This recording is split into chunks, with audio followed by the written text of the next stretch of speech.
March 15th, 44 BCE. The Ides of March. The most powerful man in the world walks into a Senate meeting, completely unaware that 60 men are waiting with concealed weapons. Within minutes, he'll be struck 23 times. His closest friend will be among the attackers. And his final words, contrary to what Shakespeare wrote, will reveal something far more chilling about his last moments. This is the story of Julius Caesar's end.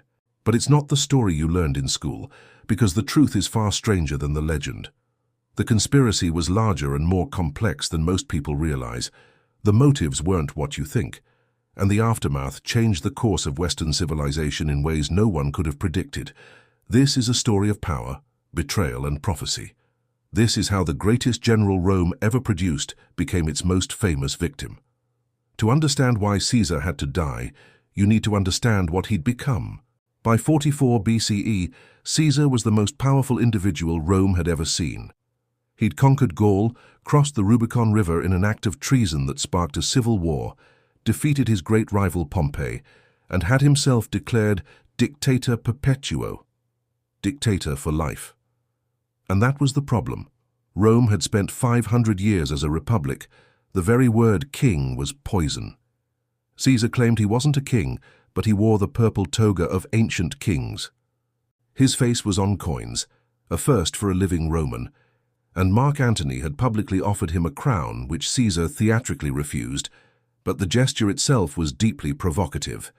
Rumors were flying that he planned to move the capital to Egypt and rule with his lover Cleopatra. The senators watched their power slipping away. Caesar was appointing magistrates without elections, and he'd packed the Senate with his own supporters. He was about to leave on a massive military campaign against Parthia, which would cement his power for good. Some genuinely believed they were saving the Republic. Others held personal grudges. But they all agreed. Caesar had to be stopped. The conspiracy began with Gaius Cassius Longinus and Marcus Junius Brutus. Cassius was the main instigator, driven by resentment. Brutus was more conflicted. He was Caesar's protege, and possibly even his biological son. Caesar had shown him fatherly affection and favoritism. The 60 or so conspirators called themselves the Liberators, the Liberators. They chose the Ides of March, March 15th, because Caesar was scheduled to attend a Senate meeting. Security would be light, and he was leaving for his campaign right after. It was now or never. But here's where the story gets eerie. Caesar had been warned, multiple times. A seer named Spurina had told him to beware the Ides of March. On that very morning, Caesar joked to Spurina, "The Ides of March have come." The seer replied, "Yes, but they have not yet gone." Caesar's wife, Calpurnia, had nightmares of his statue spouting blood and begged him not to go.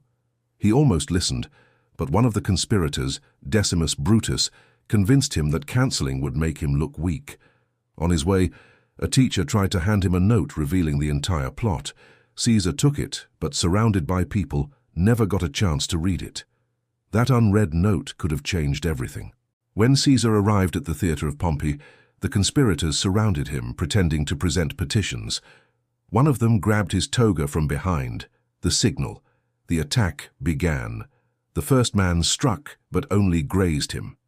Caesar spun around, shouting in Latin, "Casca, you villain, what are you doing?" and actually fought back with his stylus, a metal writing instrument. But then the others closed in. 23 times they stabbed him. The Roman historian Suetonius wrote that when Caesar realized escape was impossible, he pulled his toga over his head to die with dignity. And this is where Shakespeare gets it wrong. The famous line, "Et tu, Brute," and you, Brutus, is Shakespeare. The earliest historical accounts say Caesar spoke Greek. When he saw Brutus among his attackers, he said, "Kesi teknon," kai sai, teknon, you too, child. This wasn't an accusation. It was a question, filled with paternal heartbreak. If Brutus was indeed his son, these words take on a devastating meaning. Caesar wasn't asking even you in a tone of betrayal. He was recognizing his own child among his destroyers. Another account suggests he said nothing at all after seeing Brutus. He simply covered his face and stopped resisting, as if his protege's betrayal broke something inside him. The entire attack lasted less than 3 minutes. Caesar fell at the base of a statue of Pompey, his great rival.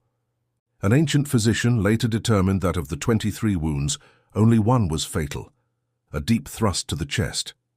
In their frenzied attack, many of the conspirators actually wounded each other. They were senators with ceremonial daggers, not trained killers, and the moment spiraled into chaos. What followed was not the restoration of the Republic, but immediate panic. The Liberators had no plan beyond the assassination. They expected to be hailed as heroes, but they were catastrophically wrong. Mark Antony, Caesar's loyal general, at first hid, but soon seized the moment. Caesar's will was read, revealing he'd left money to every Roman citizen and his gardens to the public. This turned public opinion sharply against the conspirators. At the funeral, Antony's fiery speech ignited riots. The mob hunted the Liberators, who were forced to flee the city. Caesar's adopted heir, his 18-year-old great-nephew Octavian, returned to Rome and proved to be Caesar's true successor, patient, calculating, and ruthless. He formed a new alliance with Antony and hunted down the conspirators. At the Battle of Philippi, Brutus and Cassius both met their end. Here is the bitterest irony. The men who claimed they killed Caesar to save the Republic from a king, instead, triggered a civil war that destroyed it completely. Within 15 years, Octavian, now calling himself Augustus, became the first Roman emperor, holding far more power than Caesar ever did. The Republic was gone forever. So were the conspirators heroes or villains? Was Caesar a tyrant who needed to be stopped, or a reformer trying to fix a broken system? Historians still debate this. Caesar had pardoned many of his attackers after the Civil War. Was this mercy or a calculated political move? He passed reforms that helped ordinary people, but his ambition was immense. Some argue the Republic was already dead, and that one-man rule was inevitable. Others say Caesar's actions were a clear grab for absolute power, and the Senate was right to act. And there are theories that just won't die. Did Caesar want to meet his end?